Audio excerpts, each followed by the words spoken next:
حضرت عرباس بن ساریہ رضی اللہ تعالیٰ عنہ فرماتے ہیں کہ رسول اللہ صلی اللہ علیہ وسلم ہمیں ایک دن صبح کی نماز کے بعد ایسے درد بھرے انداز میں نصیحت فرمائی کہ آنکھوں میں آنسو جاری ہو گئے اور دل میں خوف پیدا ہو گیا۔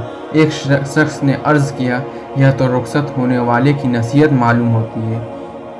میرے نبی نے کیا وصیت کی کہ میں تمہیں اللہ تعالیٰ سے ڈرتے رہنے کی اور امیر کی بات سننے اور ماننے کی وصیت کرتا ہوں، اگرچہ وہ امیر حبشی غلام ہو۔